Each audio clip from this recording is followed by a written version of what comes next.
welcome to another edition of Wingbacks Well Forward, where we discuss the end to the European Championships and the Copa America final this weekend. We've also got a special guest live from North London, Luca.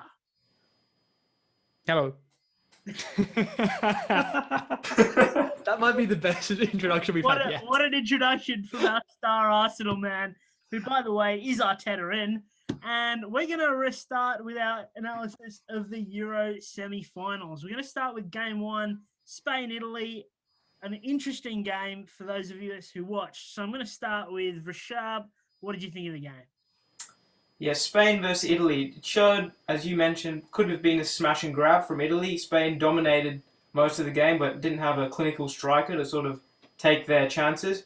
Once again, Morata doing Morata things, scoring a great goal that he set up all on his own, and then misses the crucial penalty that sort of sent them out of the tournament. It was also funny just before the penalty shootout how Chiellini turned into like a 2-year-old with, I don't know, like hyperactive disorder and started like hugging Jordi Alba. I don't know what he was doing. Probably all those memes that he saw Morata was taking a penalty. But in terms of the game itself, I'd say Spain had a good control of the game. They had decent possession-wise and moving up the field from both flanks in terms of all their teammates. They had a good patterns of play throughout the whole game, but I felt as though, as I mentioned before, no clinical striker up front really cost them the game. Italy played as well as they did. I think some of sort of overhyping how good they are. They are a good side, but not as good as a lot of us are making them out to be. They have moved into the final, which I'm pretty sure Venkat predicted the final exactly right before the start of this tournament, so well done. So it'll be interesting to see how they go against a strong England side that is being restricted by the manager, but we'll get into that later. And yeah, it's an interesting matchup. The match itself, I'm not sure if any of us predicted it to go to pens or. I did, but I said Spain would win, which is interesting. I went the other way. Yeah, so it was. I think it's Spain's. I think it was second penalty shootout, and they lived up to the tale of a team not winning 2 penalty shootouts in a competition or in the Euros. So by that omen, if it goes to pen in the finals, it might be coming home. But yeah, it was an interesting game. I'll hand it over to Venkat. If on a penalty shootout, that is unheard of. Right, Colombia. Yeah, Venkat, thoughts on the game? We're gonna switch to Venkat here, the man who predicted everything, the Nostradamus of the WWF podcast. What were your thoughts on the game?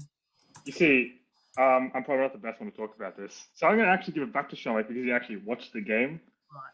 Well, I was actually hoping for an England disaster class, so I skipped it. All right. But anyway, yeah, go Shomik, talk about it.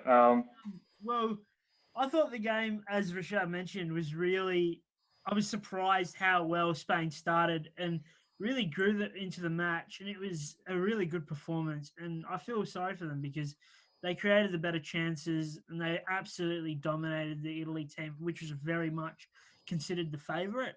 And I do feel for them. I thought they played really well and good football. I just think they lacked a clinical striker, as Richard correctly said. You know, even though Morata didn't start the game and obviously missed the crucial. Thanks, Luca. Mikel Oyarzabal, I don't know how you say that, but he had 2 very, very good chances to finish the game off almost, and he didn't. He failed to capitalise on them.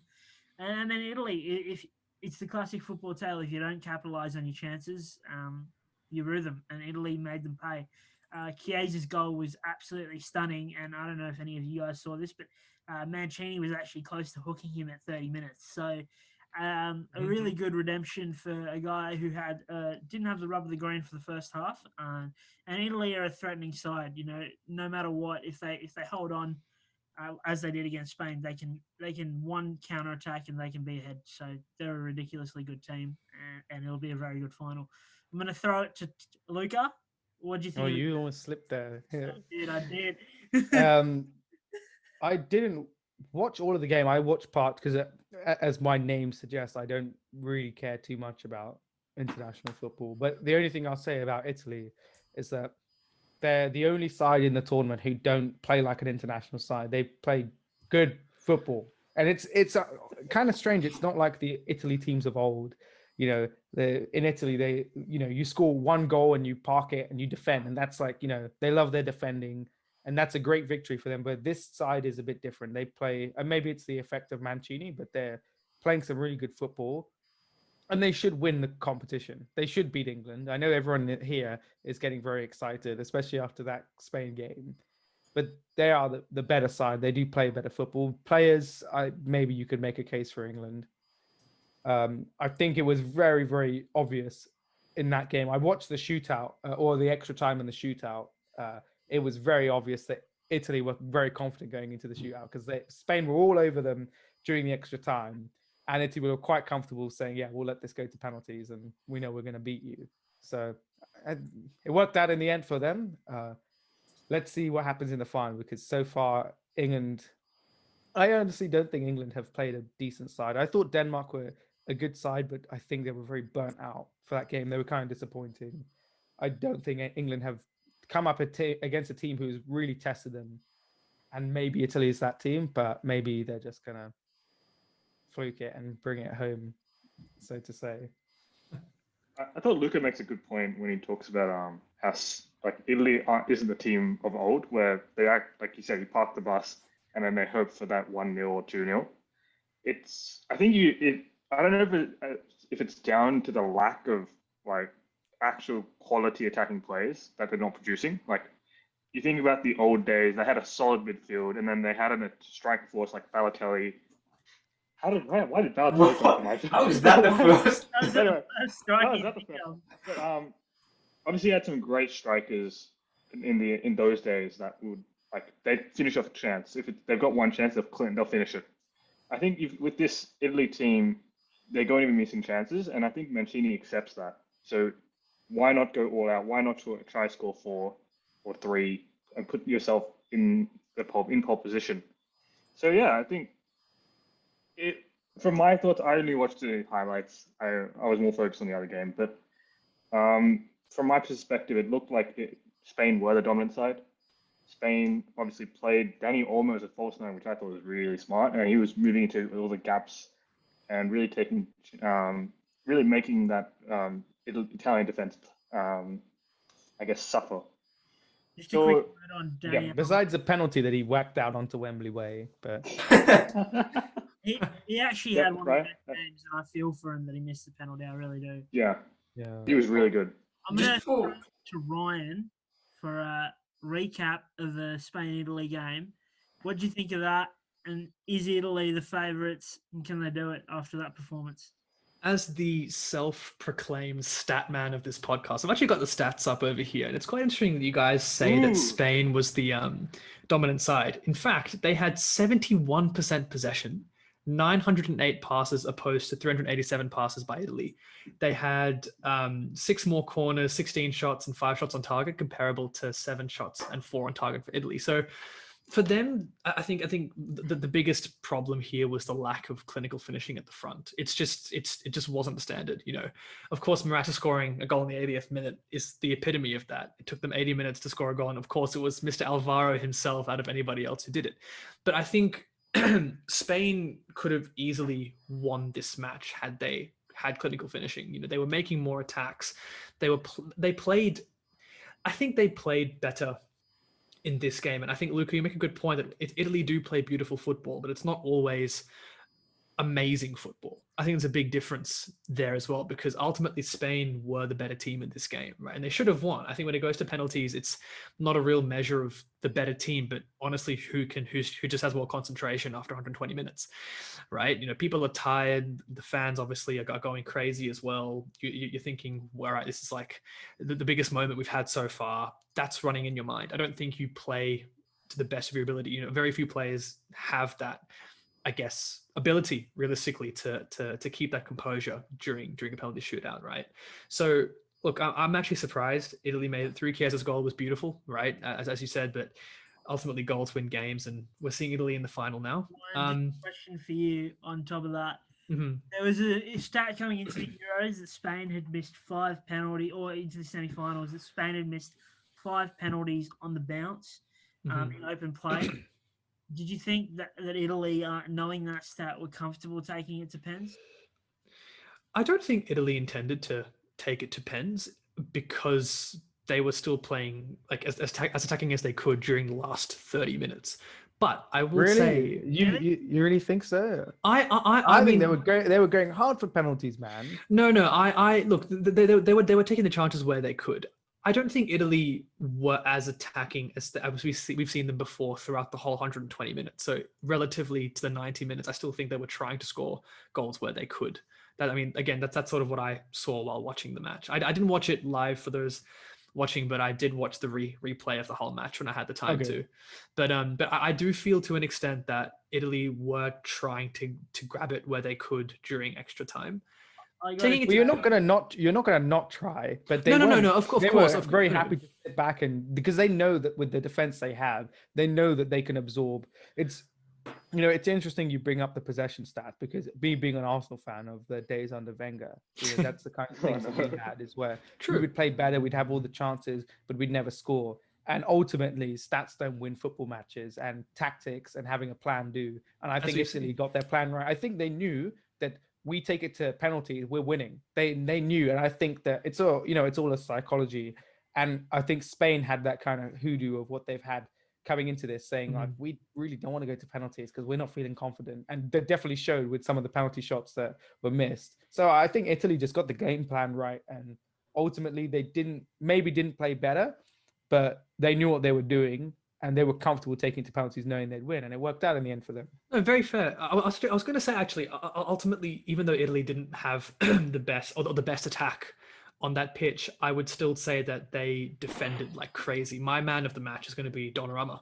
I think he made some crazy saves that match, and I think that's a testament again to Italy's way through. Right? Of course, their attack hasn't been amazing. They've created chances, but just haven't been, I guess, as good as the teams they've come up against in terms of creating those chances. But their back line has been outstanding, right? Minus Chiellini, as you said, hugging Jordi Alba just out of the blue when he took it to pens. Because I'm pretty sure at that point they were like, yeah, okay, well, this is done out here. So. Do you not think that, like, in Chiellini's head, he's like happy because he knows they won this already? He knows I think they felt that look from the stats alone, it looks like they conserved more energy. If I'm being honest with you, they were probably more on points. They were thinking, well, we've not played, hard this whole game. Spain obviously have, but we've defended like crazy. We probably do have the upper hand here. But again, you never know. Like, I'm sure France thought the same thing, and before you know it, Switzerland went to the quarterfinals. So I don't think you can say that Italy were obviously expecting to win. They were probably hopeful. They were quite hopeful to win. But so I was watching it with my brother, and my brother he's an Atletico Madrid fan as well as an Arsenal fan. And he watches a fair amount of Spanish football.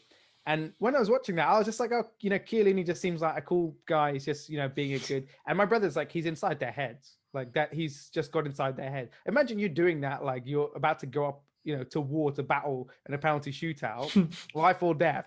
And then you got the other guy, hugging you and laughing and joking. Like, I think that he got well inside their heads. Well, again, he's had the experience. I just want to say, just in terms of the Italian ruthlessness in front of goal, like it's all well and good having all the possession, and Luca, like you said, Arsenal's way of play sometimes has been like that. But if you don't have that clinical and that ruthlessness side to your game, you're gonna end up losing the game. And I feel like Spain, they went in without a striker. Oyarzabal plays on the left for Real Sociedad, so they went in without a striker, and it showed. I mean, no disrespect. I know Morata's might not be the best striker in the world, but I think if you put that header on a plate for him, he's going to put that in the back of the net. And so I think that was what eventually cost Spain the game. I'm going to chuck it to Ryan for the first game, for the second semi-final. England, in 120 minutes, conceded their first goal of the tournament. What did you think? And was Southgate ruthless, taking Jackie Grealish off after 36 minutes of play? All right. This game gave me a lot of mixed emotions because there was a lot that happened. And personally, look, again, stats-wise, I just want to bring them up. England had 20 shots as opposed to Denmark's 6. 10 shots on target as opposed to Denmark's 3. So on paper, at least from this point of view, England should be winning this fairly comfortably. But an own goal and a very unfortunate own goal, mind you, from Kerr, took them into extra time. Right? I don't think England played as well as they should have this game. They weren't clinical up front. Should Southgate have brought Grealish off? Personally, I don't think so. I think Grealish is a wonderful player. It was a bit ruthless. It wasn't. I would say it wasn't ruthless. I just think it's just stupid decision. Like, well, I'm not 100%. I look. No matter how much you rate Grealish, rate or not Grealish. I personally do rate Grealish, but at that point, I think they had already scored. They had already had the penalty. They were winning. Yeah, they were winning. They were winning. Grealish, right? He got trips on game management. So it's like, okay, so we're going into the final now. We've got the result to go into the final. What do we want to do? We want to preserve our squad. Oh, I know. I'll sub the guy I bought on and leave Sterling on the pitch, who's arguably been our best player this tournament. We'll leave him on the pitch and risk him. That's like, why would you do that? Why would you keep Sterling on the pitch? I know he's playing well. You don't need another goal. Take him off, bring a midfielder, bring a defender on. Why would you bring fresh legs who's not good? Like Grealish is not going to start the final. So why are you conserving him? It makes no sense. No, absolutely. Yeah, Luca, go for it. Sorry. On that, Luca, just on that, I'm going to chuck it to you. Did you think that the way Denmark sort of hit England on the counter? I personally felt that England were a little nervous starting the game. Did you feel that? Did you feel that when they started the game, and then did the atmosphere of Wembley get to them? I think the atmosphere is definitely hostile, and the England fans played their part definitely as a 12th man. I was kind of disappointed by Denmark because I watched them throughout the tournament, and there were one team, because obviously I don't care much about England winning. There were one team where I thought, these guys, like I watched the Wales game when I was in Wales, funnily enough, and we were watching the game, and they were ice cold. They were, they already 2-0, that's done. Then they go 3-4. And I was like, this team is serious, They're just going for the jugular. They don't care. That's different to how England play. I know against Ukraine, but Ukraine were, Ukraine were terrible. They defended so badly. Some real, I don't know what kind of marking they were doing, whether it was zonal. I don't know what they were doing. It was some real poor defending, and I just think Ukraine were a poor side in the end. But Wales are they're no mugs. They're not a terrible side. They're not brilliant.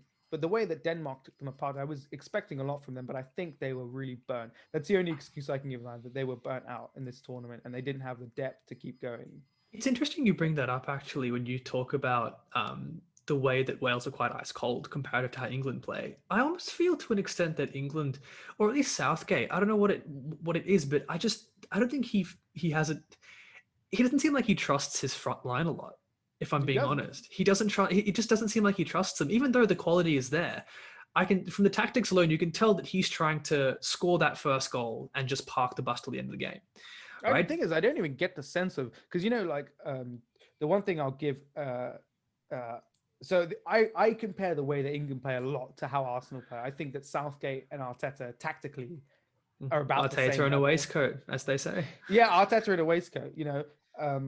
I think that it's defensive, boring. The thing is, like Mourinho is a different kind of defensive manager because he'll go for it, and then once he gets his goal, he'll park. These guys just park from the offset and hope that they don't play attacking football. But it's like I think my attackers are good enough that they'll just get us a goal. Don't forget though, it's tournament football. I think you got to play a bit differently in here because it's a knockout stage, right? If you win the game, definitely. You win the game. I think in a league game you can afford to maybe be a bit more flamboyant in the way you play if you have to, because if you lose a game, you probably could bring it back. You have in a conventional league, you have 37 other games. If it's the first game, you have 37 other games to fix that. But I would say that, look, either way, just to sort of finish up my point, regardless of the fact that, it was quite a kind of controversial win at best, from Sterling's penalty to the own goal. What a dive. Sorry. Yeah, look, even though I'm a City England fan, but I don't think that's a pen. And look, I read a post this morning, actually. Even Wenger, funnily enough, read it and saw it. And he was like, look, VAR has let that referee down. That's not a penalty. And hey, look, had it not been, we would have seen it go to pens. I don't know why he didn't look at it. I thought it was a dive. I want to know the other guy's thoughts on whether you thought it was a penalty. I'm going to chuck it to Venkat. How did you think that game went? You were very invested in that England game, and Oh, was I? you're hoping for a Southgate disaster class. But did you see the masterclass from the numpty himself? Okay. So I think 45 minutes. I think Shomik and I were, Shomik, a couple of us were watching the game, and we all just said that it was very interesting. It was end to end. It's kind of even. I think we'd all argued. But then it was after the 60th to 75th minute, like you can really see Denmark were just tiring. And Luca already pointed out beforehand, the intent they had in the first half wasn't there in the second half at all. So the intent to win the game, that is, they were just defending, and you could really see that Sterling was getting past them. And at the end of the day, England deserved to win. I thought, and yeah, it was, regardless if it was a pen or not a pen, they deserved to win. They got it, and I'm glad I can uphold my prediction. Yeah, that's really like you actually said at the start of the tournament that it's going to be Italy-England final. Yeah, I did, and I also said Frank de Boer would lose to the Czech Republic, and France would get knocked out early. I'm starting to think, Venkat, that you... Hold on. He also said France would win 1-0 in a game where Portugal and Germany were playing. So yeah, okay. Look, yeah, also true. Look, I won't lie to you, Venkat. It almost seems like there's a bit of potential match fixing down your end, considering you've got almost every sane prediction you've made has actually been correct, right? Which that's just because he uses common sense, which some of us lack. Well, I mean, Shomik. All right, I'm gonna move on. To Venkat, can you send this game? Venkat, can you send me some numbers, please, that I'm going to put in my lottery ticket? I promise I'll give you some of the. Well, Luca makes his money in London. We're going to switch up to Vrushabh. What did you think of this game? How did you think that Southgate managed this game tactically? And did you think England deserved to win on the balance of play? Yeah, so I reckon Gareth has used one of Jose's quotes. I don't know if you guys have heard of it, but when Jose talks about his playing style versus Pep, he's like, yeah, Pep can take the ball, but I'll take the win. And that's how Gareth Southgate sort of plays all his games. He's very, very conservative manager. When you guys are talking about he doesn't trust his attack when he sets up his team, I feel as though when you park the bus, it's the fact you don't trust your defense rather than not trusting your attack, which I don't get. I think the back four that he has is quite established. They're two halves of Manchester, so they're both well versed in playing with each other, at least on like one of the sides. And when Luca was mentioning parking the bus from the off zonal marking, I had some PTSD. I was thinking about something else. Venkat knows what I'm talking about. Nothing related to club level, but and yeah, it was just an interesting game to watch. On the balance of play, England probably did deserve to win. Wasn't a penalty, but you guys are all forgetting the one on Kane at like 75 minutes. That was a penalty. Do you think that was a penalty? I don't think that was a penalty either. Well, that's more than the one that was given. I think that was a penalty. Yeah. Both of them were penalties. Both of them were pretty soft. Both, I reckon. I thought like both of them they actually got the ball. Like there was an attempt at least. Kane one he did. I was annoyed that the ref didn't go and look at it. I really thought that they would be like, it's kind of close. Why don't you go and take a look? But the fact that they were just like, nah, bro, you got it right. I was, if he'd gone and look at it and gave a decision, I'd be more like, okay, fair enough. But I think if he had gone to look at it, he'd be like, nah, there's nothing in there. I reckon VAR tries to uphold the ref's decision. Like, otherwise they feel it undermines them. I reckon that's why they just go, oh yeah, just stick with your on-field call. Otherwise, if he did go look at the screen, it's 100%. Like for the Sterling one, he's not gonna give it. But Sterling initiated the call. I was actually talking to a mate about this because he refs as well. Not at a very like high level, but he does do refereeing professionally, if you will. And look, I think one interesting point he brought up was that refereeing rules change. The technicalities change each year quite a lot. So what a fan might see as something which is a blatant penalty potentially might not actually, for example, be a penalty or vice versa. So I think it's almost like, look, we probably down our end might think, oh, that 100% isn't a penalty. But to be completely honest, I don't think we all have enough referee knowledge to know what the technicalities behind it are. Why the ref didn't definitely. Go I would agree with that. VAR and stuff. I think that the technology is there. It should be used. It definitely should be used. Why he didn't go up and have a look. Or the thing is, I don't blame him so much because they tell him go and have a look. It's the I fourth don't official. understand why they did. Thing is, my brother I was watching the game with my brother, and he was saying quite not so controversially, but he said like he was supporting England as well, by the way. He said it's fixed. They just won an Italy-England final because it's a better, like it's at Wembley. Final. It's It's the at final Wembley, that yeah. everyone won. No one wants Denmark, Italy. No offense to any Danish people watching, but no one. That's not the. Bro, if we have any people watching, that'd be good. Yeah. That's very good. If there's Fair. any Danish people watching, I'd be amazed. But I think that it's something to consider. It's definitely a more conspiracy theory kind of point of view looking at it. But I think that there is some truth there in terms of the ownership of football and the management of the footballing bodies. The Italy-England final is a more desirable result. It is a mouth-watering final that we're all going to look forward to on Sunday. Instead of it has more appeal. You're absolutely right, Luca. And I'm going to throw it back to you, the boy from London who doesn't actually give a shit about England winning the Euros, or whether it's coming home or it's going Rome. What did you think of this? What did you think of this semi? And did you think that England, after the tournament they've had, what are your thoughts on how they played? So like I said, I don't think England have played a decent side. I include Germany in that. I said to my brother before the tournament, I don't think Germany are that great at all. They've kind of gone past where they were, and a lot of players come towards the end. I think they've lost it a lot. I haven't seen a team that I know Denmark scored the first goal from a great free kick, by the way. But I don't see a team that has actually come at England. And again, because I'm an Arsenal fan and I consider the way that England and Arsenal play very, very similar. A team, I'll take the example of Villa, Aston Villa, when they beat us 3-0. A team that comes at this England squad and really goes for it, England will crumble under that. If they come up, obviously they have to have some kind of quality.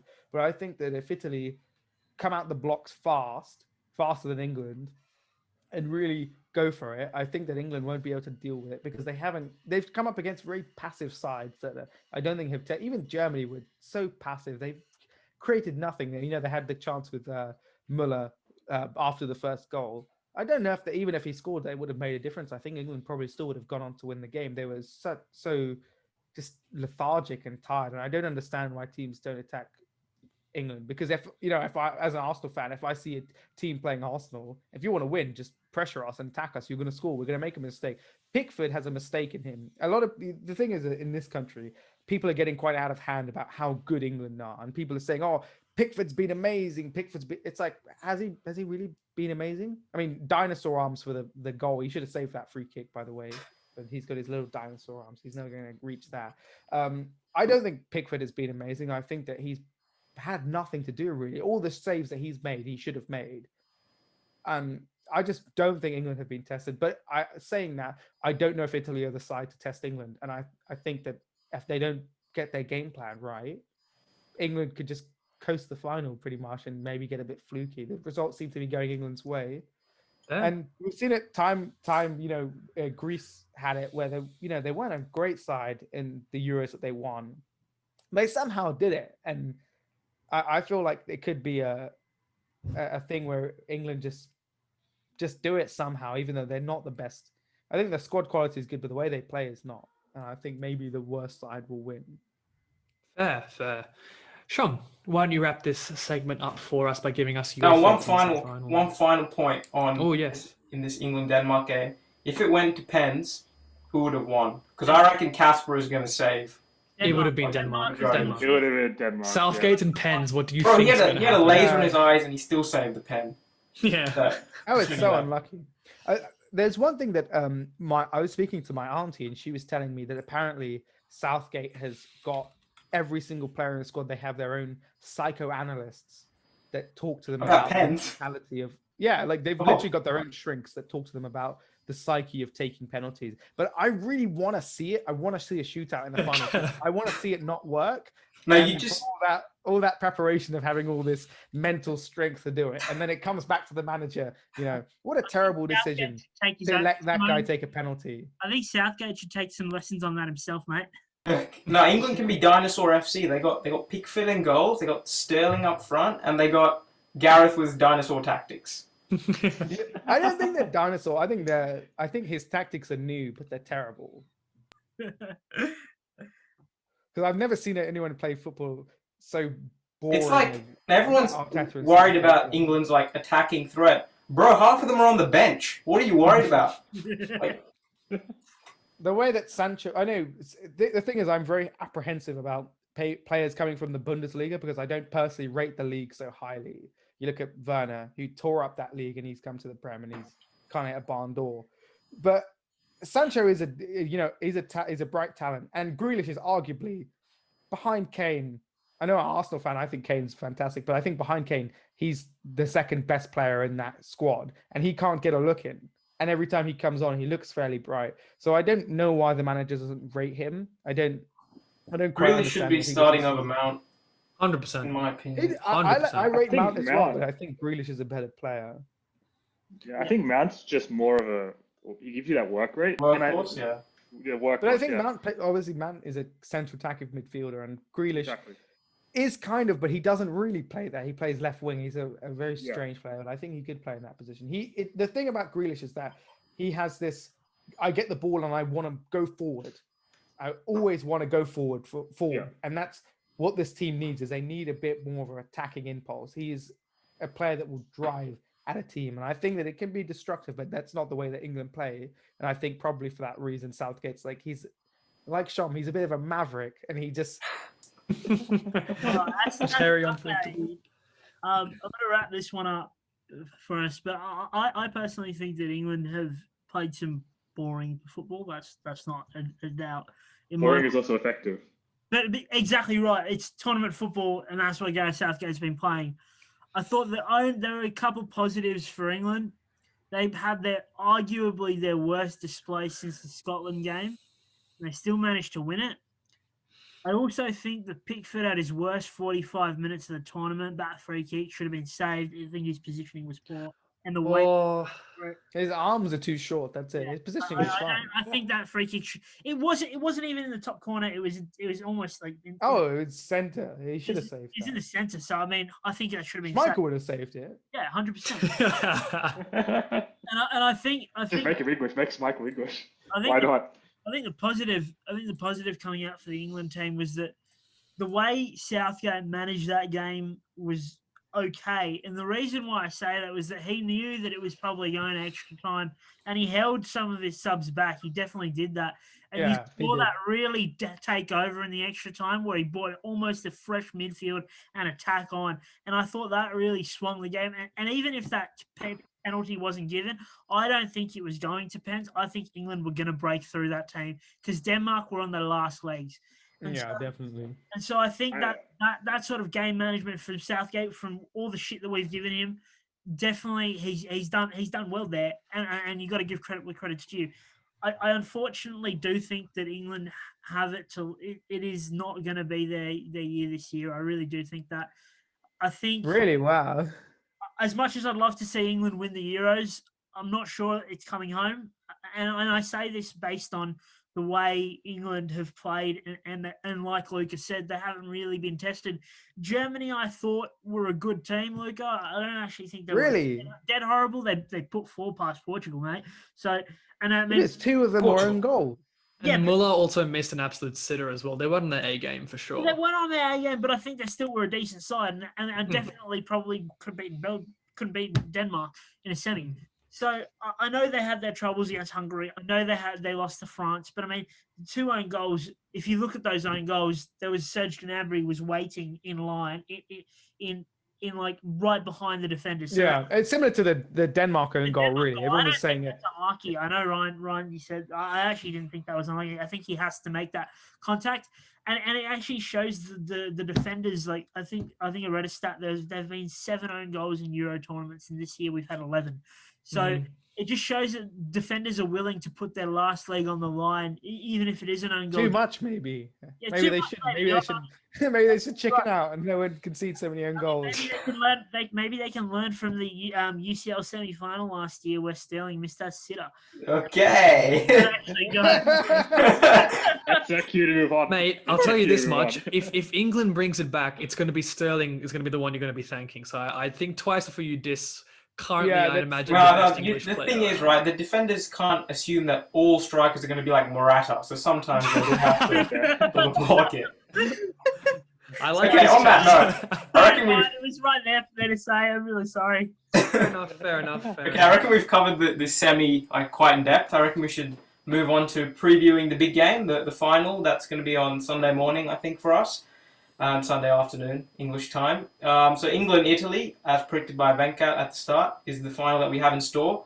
Interestingly, I was looking it up, and so it's England's first major tournament final in 55 years. They haven't beaten Italy at a major tournament in their last 3 attempts. They've lost at the 1990 World Cup, the 2018 World Cup, and I think the Euro 96 as well in the But all group the stage. stats. 2014, I think. So it'll be, because based on the law of averages, maybe it could be coming home then. It's got to turn at some point. But I know one thing's for sure. If Italy do win, Chiellini's going to go to his post-match press conference, look in the camera, and say, "It is the history of the England." Yeah. Just know that he's going to say that. I kind of It'll be hope that if Venkat would laugh Italy his head do off win, if that happened. Chiellini will go and hug Southgate this time. Okay, possibly. But, But would be lucky to make it out of Wembley if that occurred. That's so true. no, I reckon so. On the teams themselves, it'd be interesting to see who dominates possession because both teams do sort of like to sit back. It depends on the team that Southgate picks as well because I don't think the starting 11 who's played the majority of these games should be the team that does start in the final. As I mentioned before, I don't think having a double pivot is that necessary. It sort of restricts England in a way, having Rice and Phillips in front of the back four. It's a bit fragmented from their front four. For me personally, I probably would bring Henderson in midfield in place of either Rice or Calvin Phillips, and I'd definitely start Grealish. Those would be the two changes I would make in terms of England. Could I jump in for a quick second? Sorry, I have a bit of a theory. Not so much a theory, but more, I guess, a point of discussion I want to bring to you guys. Do you feel that it would actually be more beneficial for Southgate to use like the sort of a similar starting 11 to what he's used in previous knockout rounds, given that they probably would have had built up chemistry amongst each other, they would have probably got familiar with the way each other play, then bringing in. That's what I'm thinking. If he that makes a complete new midfield and stuff, I wouldn't put it past him because I don't think he's a great manager. But that's I mean, he is in the final of a Euro. I wouldn't put it past him. If you played with a team the whole tournament that's been doing it, why would you change it? That's what I'm trying. I was going to ask you actually, what do you guys think about Calvin Phillips? Because personally, I don't rate him that highly at all. Yorkshire Curler, apparently. Huh? Yorkshire Perlo, yeah.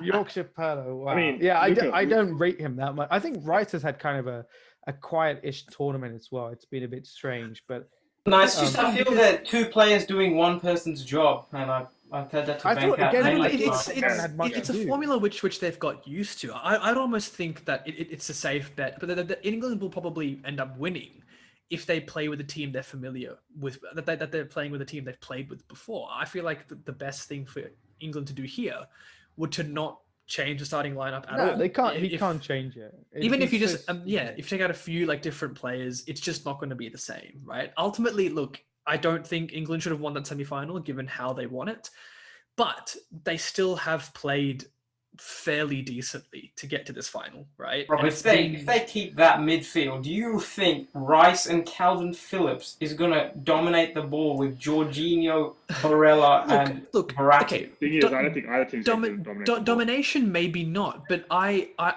think it's a bit of a risk to say, well, these two won't. Let's chuck in two other midfielders and hope that midfield chemistry exists the way it currently does with that team. Right? In any final, I personally think it's a safer bet to play with a team that isn't as good, but that is more familiar with other players they pass to, right? Or how other players play, rather than saying, well, these two suck compared to two other midfielders. In a final, let's bring them both in and hope that their individual quality can, lead to some sort of greater team chemistry. To change it would be a very Pep thing to do. Yeah. And yes, we speak from experience. And, yeah.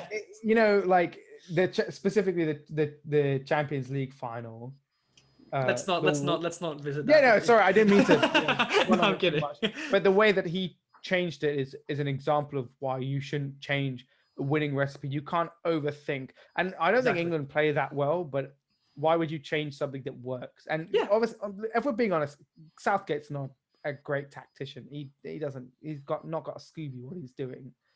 No, he's literally just going to pick it because it's Yeah. safe. And Whether he that's shit right or housed wrong his is way up into to But this the I game. would We agree. all know it. I honestly, I wouldn't start Grealish. As much as I rate Grealish highly, I wouldn't start him because No. he hasn't been playing the tournament. Why would you do it? Like, Yeah, why would exactly. you Start Henderson, Luca. Oh, the final. Grealish is a final player. We're only going to put him in the final. Exactly. Actually, wait, Venkat, you asked a good question here. Actually, do you want to reiterate? Yeah. So, Luca, would you start Henderson, if anything? Like, I think that'd be I'd the keep only the same change. team. As much Right? as I like Henderson, Yeah. he's not been playing. I'm not sure he probably doesn't have the legs because he hasn't been playing. But why would you change? You got two relatively young boys in the midfield. But the yeah. only thing, again, like I I said, think is experience, right? That'd be the only issue. experience. Yeah, but you can bring him on late. Like if England if it goes to extra time and there's an injury or one of those burnt out, No, you bring take Hendo penalty in. though, please. Yeah, please going to juggle it up to the line. Oh, no. No, I genuinely feel that it makes more sense to play that starting 11 you've been playing. Look what the weak links are and then amend accordingly, right? I think that's probably the best thing. Weakling is to manager. Yeah, amend that. Get Steve Holland in. Yeah, mate. Just Southgate to get sacked before the final. Bring back, I don't know. Bring Lampard in, mate. As Hey, as Ryan, an did you alternative. say It's managers really- getting sacked before finals? Jose has entered the chat. It'd be interesting It's to see really if terrible that- Jose came back to manage. It's really England. terrible that we're giving I still will give Southgate stick. I don't think he's a great manager, but it's really terrible that he's got England to a final. Okay, yeah, they haven't played brilliantly, but it's still I feel kind of bad giving Southgate stick because he's kind of done a good job while not doing a Look, good job. that, if that makes any sense. that semi-final was. Think about what he's done though since he took over. He reached a World Cup semi-final where England weren't expected to go deep. But did you see that route to that No, semi-final? I know. Well, okay, you can only play the teams in front of you. So if we're talking about whether you should give Southgate stick, his CV reads World Cup semi-final, Nations League semi-final, and Euros final. That's not quite correct. His CV actually reads 16th with Middlesbrough, 17th with Middlesbrough, relegated with Middlesbrough. 8-0 against wait, City. Venkat. Under 21's coach doesn't make out the group stage and then gets the England job, gets the semi-finals after playing out No, pretty Panama much. cigar No, manufacturers. what I'm saying is that as England coach, that is his record to date, and I think you can't. As you Sean, said, that's all circumstantial. Like if England were on the path where let's say France or Italy were, they'd be knocked out way well before the semi-final. I get where I do get where you're coming from, Shom. Like based on where he's got them, you can't argue against it. But Mikel Arteta's won an FA Cup. Is he a good manager? No. Like so, I mean, Frank Lampard is going to struggle to get a job in anywhere in English football if people realise that. Frank Lampard contributed to a Champions League win. He got a Oh medal. no. Frank Lampard got a medal for that. No. Sorry, I think you're on your own here, Luca. No, more importantly, Shomik. I don't rate He Lampard. built the squad, but he didn't have the tactics to win the final. No, I don't. No, I completely agree. I'm not saying that I rate Lampard, right? But he did something to benefit that. Like he got them to a stage in the Champions League. He didn't get them knocked out. But he got them to a stage, right? So you could put me as a manager of England team, and we could win a game. It doesn't mean I'm a good manager. We could just play some absolute farmers and win. Exactly. So, And I think, Sham, as well, that with a team like England that we've had, the squad we've had in 2018 and now, I think the expectation is that England will make it far because you have Champions League winning players, you have league winning players who are part of this team. So Southgate, it's almost expected that on a route on the route that they've had in the Euros and now, right? It's expected to at least make semi-final. I feel like if Southgate didn't, then we would have been like, okay, well, what's happening here? But I think the way England have won, bar the Ukraine game, we didn't play very convincingly. And I know we even talked about this a couple of podcast episodes ago in the group stage where they only scored 2 goals, 4. Right? They did make the top of the group, fair enough. But the football they're playing is not convincing. Of course, Ukraine's an outlier, but Ukraine is Ukraine, right? The fact they made it through to quarters was already quite a feat in itself. I almost feel that for Southgate to really be rated, he has to do it against teams like France, Italy, Like if he wins this Euros, that is mad respect because he's actually beat a team that could have won it. I don't personally look. Denmark might have made to the final. I don't think they would have won. Ukraine, no chance. Germany, potentially, but they also didn't play as well. I think for Southgate to truly be rated as a manager who's done bits, right? Aside from league football altogether, I think he has to do it against teams who are potential World Cup winners. Denmark was probably the closest we had after we saw Germany's performance. I But look at it from a very different perspective. I look at it as it's circumstantial, though, isn't it? no, hold on. Don't I look at it from watching England from a very young age and watching my heroes like Gerrard and Lampard, the golden generation that we saw in 2006 to 2010. We saw that generation of footballers. What do they do? What do they do in a World Cup? Fucking nothing. So But I think there was too many. look at that There was narrative too many that egos Southgate- in that team that Southgate didn't has show. changed the narrative of England's national team, and I think that has to do with. I think he has to get some credit for that. I'm not saying he's a great manager. I've never said that. I think that people putting a lot of stick on him is quite unfair because if you look at the teams that England have had, I would argue that the golden generation on paper is much better than this side. No. I would actually wait real quick. I would disagree only because now we're seeing English teams that are predominantly made up of English players reaching Europa League finals and Champions League finals. I would say that team had a few key. Champions League final. Liverpool won Champions League final in 05. No, but what I'm saying is that I feel like English teams now are contesting a lot more for those finals than they were previously. That English team had. No, in all honesty, Ryan, in most cases, there aren't a lot of English players at those English teams. So, obviously, you have Foden, Sterling, right? Mhm. And who else? Mount. Mount, yep. Right, Mount, you've got. I'm trying to think who else. You've Kyle got. Walker. What for the Champions Walker. League? You've got. I Sterling. mean, basically half of It's the not- England team, Chelsea. Right. You've got Reece James. You've got Mount. Yeah, And but you've they're got not- City on the other, and you've got They are- United as well, who reached the Europa But League then final United's too. obviously different. Right. No, but what I'm saying is that I think that golden generation was fantastic, but I would also say that this team is fairly up to par with the kind of quality that we have, right? Sure, there's no Gerrard, there's a Rio Ferdinand, but I think for the lack of quality that the golden generation had, we make up for it by players who actually do really well here too. Like, look, Phillips might not be rated here, but he's still a very good player, right? And he still has been an integral part of the way England have been playing. So I don't think it's fair to say that golden generation didn't do anything. So the fact that we've made it this far is enough to say that Southgate shouldn't be getting stick. I think both squads have been fantastic, and with the quality we've had in this squad, it's only fair to assume that England, given the route they have had, should make the semi-final or anything. But the way we've made it, the way that England has done it, has not been convincing. I think that's where the stick's coming from. I'm not trying to like. Can I compliment Southgate? Sure. No, moving on. Before this tournament, I said that I would take literally any other manager at Arsenal. I would take Sean Dyche, Steve Bruce over Arteta, but I wouldn't take Southgate. For this tournament, I will upgrade him. I would take Southgate instead of Arteta because I think that the one thing that he lacks tactically, Well, I think anyone would. I think that he's got this team playing together, and I think that's what the thing that the golden generation That's lacked. true. I think they That's were true, too much rivals with each other. This team Ferdinand really a gel big and one. play together, and he's got great man management, which is something that no Arsenal fan can, with any brain, could say that Arteta has. He has no idea how to control To players. add to your point, I've seen this YouTube clip on Gerrard Lampard and Rio. and Yeah. interviewed by BT Sport as to why the golden generation failed. In that interview, Gerrard and Lampard and Ferdinand all said the same thing, that they felt that there was a distance between them teams, and they didn't. And one of the key points that they mentioned was that there was no harmony. It was a Man United table, it was a Chelsea table, it was a Liverpool table, and there was a lot of rivalry. And you're competing at the top at Champions League finals. There's a Man United Chelsea final. So And the egos as well. egos. There's massive Minus the clubs, there's They a were lot all of leaders for their clubs as Most well. of- They were all leaders. most important thing that I feel that Gerrard mentioned and Lampard mentioned was that this group of youngsters that have come up in England have won together. They won a World Cup together in the under-17. A lot of this England squad that's in the Euro final now won the under-17 FIFA World Cup, where I think Foden was man of the match. So I think England are winning together as a team, and Luca, that's what Southgate's done. Yeah, I I agree. also think the way I see Southgate is that he has changed that narrative for England.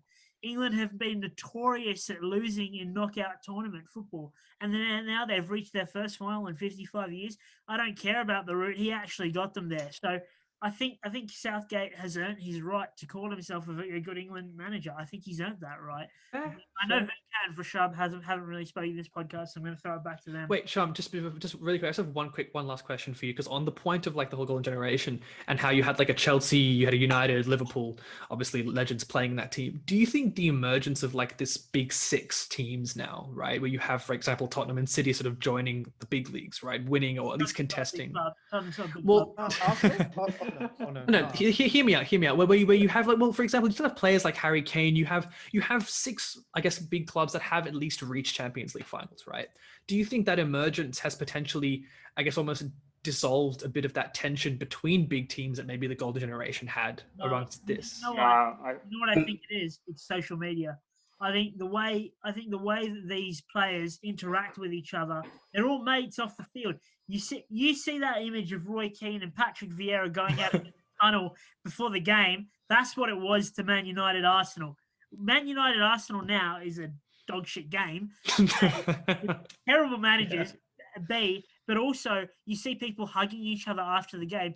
After a Chelsea Liverpool game, Gerrard and Lampard just shake hands, they go off. They don't sit there and chat. You know, Mason Mount's kissing Foden's head after a Champions League final. Like that's the kind of brotherhood that these guys have. And I think a lot of that's come together with A, winning together, and B, social media. But again, Venkat, what are your thoughts? Yeah, I was just saying, like, they're all leaders for their clubs. So like the Gerrard, Lampard, Scholes, Ferdinand, they're all leaders. And once you put them in the same team and you have so many leaders in the same team, that's just like, that's an ego problem, isn't it? And Luca already mentioned it. It's just they're trying to drive each other on and they're trying to take control, but neither of them can, like, it just ends in failure. But when you have these group of players, Shomik, you're right. They did win the World Cup, the underage World Cup. I don't know which one it was. 17, was it? And 20s. And 20s. I think it may have been managed by Southgate, or Southgate had a role in that group as well at some point. But anyway, I think this entire group is just, it's more squad focused. So the entire squad is just so unified. Was better? Sorry? The golden generation was 100% better. 100%. You take Rooney over Sterling every day of the week, mate. Bro, Ashley Cole, Neville, the three midfielders, I don't know. Ferdinand. I don't know whether. Anyway, Venkat, keep going. Yeah, but like, just going back to your point, would you take this team over the golden generation? No way. Golden generation was one of a kind. I think like, many teams in the world would love to have Scholes, Ferdinand, Lampard, Terry, right? Beckham. Yeah, right? Beckham captained as well, didn't he? Quite a few times during that period. I think till 2009 he was captain, wasn't he? For some. Yeah. So Ryan, I just want to quickly, before I throw it back to Venkat, Ryan, I just want to quickly understand why you said that you wouldn't take the golden generation. I think you summed it up pretty well here too, and not to discredit. This is more just discourse than anything else. I'm not trying to put your point down, but I think from my perspective, what I've seen is, or at least from what I've watched with you two through those YouTube videos and such, it seemed like that team was full of talent, but that team did not want to work as a team. Everyone wanted to be man of the match. Everyone wanted to. Not down to the manager. It's a bit of both, I think, because you have very strong personalities who sit in that team. The manager, of course, it is down to them, but no manager is going to tell Ferdinand, Gerrard, Lampard, or Beckham to say, hey, you guys pipe it down. You're really, really good, but you got to play as a team. They are known for, they have that. Managers do though. That is the man management is one of the biggest things why. 100%. I'm saying it's the onus is on the manager, absolutely, but I don't think a lot of managers have the capacity, the charisma, or the power to actually pull down those kind of personalities, right? And you've made a good point. Social media, the friendship, the bond that these guys have. We have quite a young team playing in this tournament, and that's a really, really big factor to take into account as well, right? You've said it perfectly. The friendship these guys have off camera, off the football pitch, is something which I think dissolves that tension that was once part of that golden generation. I think if England win this, when we win the Euros, right, with this team, I would genuinely say that given the chemistry between all the players, I would definitely say that I think that I would take this team over the Golden Generation. Had the Golden Generation played the way England is playing now with that friendship, that teamwork, they would have been unstoppable, right? You have legends, you have so many legends of the game playing in that team, but you don't have them playing like a team. That's the biggest problem they had. That's But it. Yeah. You know why that friendship can exist? It's because this is going to be a very controversial anti. oh boy, just what we're waiting for. Headline. We're waiting for it. Arsene Wenger, in being the manager of Arsenal, is the sole reason why the expectations of the Premier League have been lowered. It used to be winning the Premier Lowered? League. That's it. I'd say Winning the Premier League, right? And then Arsene Wenger says, "Oh, you should get a trophy for finishing fourth." And now it's gone even further. It's gone from the top four, the so-called top four, to the so-called top six. The top 8, the top 10? No, it's not so much the top 6. I would say it's not getting a sixth position is good. It's more that saying there's 6 big teams who can all contend for that title. The thing 5 is big that teams in less- Tottenham. Well, 4 competing now, for the yeah. league 4 and now. for Let's have Four, yeah. positions is less competitive, and there's not like Arsenal United used to be a serious derby. You know, you again, like Shom said, the Vieiras and Keanes, that doesn't exist anymore. But There's it's no competition. changed. Like people don't want to fight in the Premier League anymore, and it's a good thing for the national team because it means that the players get on a lot better. But it's a damaging thing to club football because there's no ambition. And No, particularly at my club, I disagree with that because I think if anything the reason why those kind of derbies aren't that big anymore is because you're seeing the overall level of teams, the way they're playing has actually got better. To the point where for example, like if you guys remember, right, Company's winning goal against Leicester to bring us the title for 18-19 season, right? That was against Leicester, a team that was in the Championship not too long before that, right? They've already won a Premier League doing that as well. I would actually say that the reason why derbies and such, or at least the bigger ones, they're still a big deal, but I think people way more toward the underdogs nowadays because you have teams like Leicester, Villa, right? Leicester 5-2 City, Villa 7-2 Liverpool, right? Tottenham 6-0 United, right? The list goes on and on and on. I think you're seeing a lot of the underdogs now coming back and actually winning, right? Leicester contending for a Champions League position. Granted, yes, they've had internationalization, but they haven't spent mass amounts of money to get where they are. I would say those kind of clubs are actually playing a lot better to the point where I would not discount like City Leicester. In fact, as a City fan, I would say that I'm genuinely more afraid of losing to Leicester than I am to Arsenal. If I'm being completely honest. I would agree. I would 100%. Absolutely. Luke is saying that when we grew up watching the Premier League in that era where the Premier League was the top league, still is to an extent, but when the Premier League was at its peak, you didn't know who was going to win the Prem. Anyone could win it in the Big Four only. But it was that era changed the Premier League forever, and it's glorified it to an extent. And the national team's bonding has damaged the Premier League in the rivalry and the intensity of the Premier League. I would say it's not that. I agree with the point you're making. I would say it's not that way around. It's not that the national team's bonding. No, I'm saying it's the lowering of the expectations of the Premier League, which has allowed the players in the national team to bond because they don't have that rivalry between. They don't hate each other. 100%. No, look at the England captain. What's his biggest trophy? The Audi Cup. He's not going to have an ego, is he? When he's like leading the team out. So think about that. It's also like there's also like a divergence from just picking players from the big six in England, like Rice, Phillips. Saka is the only Arsenal player in the England squad, and in an interview he was asked, "Oh, who's been the most influential person?" And he said Harry Kane. That he's got like Harry Kane's been a great mentor to. It's all lovely and stuff, but he plays for Tottenham, and you're doing like lovey-dovey things with him like that, but. It's great. Again, it's great for the national team. It's great for an English person to see that kind of stuff. But for an Arsenal fan, and that is in England, Arsenal Tottenham is the biggest derby. No matter how terrible both teams are, it's the biggest, most entertaining. No, I'd say United Liverpool for a long time. I think Luke has got this one since he lives in England. Yeah, mate. I mean, fair. Yeah, we are Aussies. I'm gonna say as terrible as Arsenal or like I have not because my dad refuses to go and watch Arsenal live, especially under Wenger. My dad's friend had season tickets, and my dad refused to go because he hated Wenger that much. I've not been to a lot of games, but I went to the when Unai Emery was the manager, the 4-2 North London derby, And it's one of the most insane games I've ever been. There was flares going off in the North Bank. Actually, The that's Emirates is a true. library That's normally. true. I've been to Arsenal Leicester. It's a library. We don't say anything. But that one game, I was like, I can't believe it. Like, I actually the think Emirates is in popping off. the 17-18 season, I'm pretty sure the most like attended game was the North London derby. I'm pretty sure between Tottenham and I think it was 1-1 or 2-1. I can't remember the score, but Because the thing is with United and Liverpool, it's not really a derby. They're not, It's not a geographically. geographic- they're in it's a the north. rivalry though. I think It's a which rivalry, stems. yeah. But It's not a derby. it's not the same. Liverpool Everton is the derby. Yeah, Merseyside. Yeah, Obviously. Liverpool. But if you were to Friendly say the derby, biggest as I like to derby in call the UK is Old Firm, Rangers Celtic. That's astronomically different levels. That's goes beyond football. It goes politics and religion. But in English football in the Premier League, Arsenal Tottenham is the biggest derby.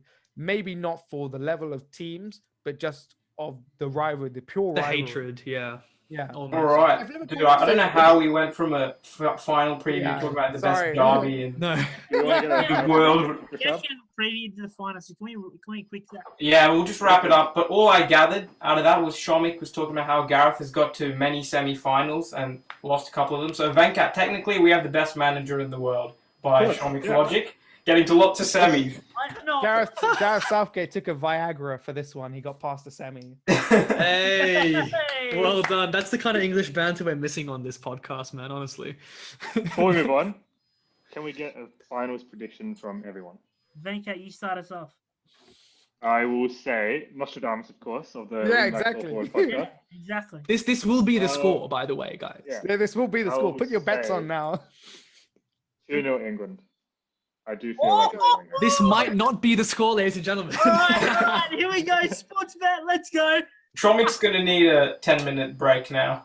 Yeah, just to go and hyperventilate for a bit. I hate Sean, saying it, but I feel like it's coming home. well, fair enough. Sean, what do you reckon? What's your predictions? The most unbiased that you can possibly be for England. I'm gassed after that, 6-0. 10-0 England.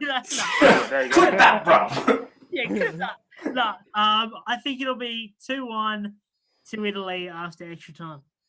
Ooh, Ooh. all right. Okay, I reckon 1-1 and England to win on pens. That is the Oh. boldest call we have had. That's honestly, that's more bold than 6-0 Venkat England. saying.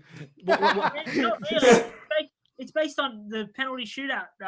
Yeah, Yeah, it's based on that. penalty shootout. No, but Southgate and penalties. Come on, lads. Let's Bro, think he's about not it. taking a penalty. He might. Might come on as his own sub. Man management at its finest. Right, He's boys? like, leave Jack, it." you're a good player, but I'm putting myself Yeah, on. Jack, mate, piss off. It's my time to shine. I'm winning this for I England. just have to make it up, Luca, how about you? What's your prediction? Like my name suggests, I don't really care. And it's going to be terrible to be in this country to deal with all the England fans happy about the win. But I think sad. that England will win 2-1 after extra time. Not because they played better in the final, just because shit happens occasionally. And I think As we saw. Shit happens. Yeah. That's the Amazon documentary for this England Euro. Shit happens. The title of this episode, shit happens. Can I make a bold prediction as a backup, or just as a totally bold prediction? Of course, Nostradamus. Of course. I'm going to say 0-0, 90 minutes. Not 119th minute, Italy score. That's my bold Oh, prediction. and No, it's, No. Shomik can't sleep now, Venka. What are you doing? Venkat, please, don't do that. I love that. And I Ryan, am- your prediction? oh, see, as much as I want England to Make win, it a I'm goal. in the same boat that I really think that the only way England are going to win this is that if they score that first goal. So I've got two predictions in my head. One of them is inclusive of England scoring first. It's going to be 2-0 to England. I think after 90 minutes, I genuinely think if Italy score first, that's going to damage their morale, right? If Italy score first, it's going to go to extra time. It's going to be 1-1. I think Italy are going to win it on pens. If I'm being Bro, apparently completely they're going to honest. be 2 timelines at this final. 2 Well, no, predictions. because in my head, the turning point for that game is whoever scores first. Whenever England have scored first, they've won. In before it's Mine like is nil all. Denmark, they Mine did. is- Mine's semi-final, but generally, as a general rule, when England scores first, they play better. I keep on saying we as if I'm part It's- of England, but It's, I see where you're coming from, your point, but also England haven't conceded a goal throughout the tournament, so they have it's kind of- semi-final. Yeah, sorry, but as in with prior. Open play? without the Well, semi-final, you're that's saying the whenever thing. England have scored first, they win. It's just because no one else has scored.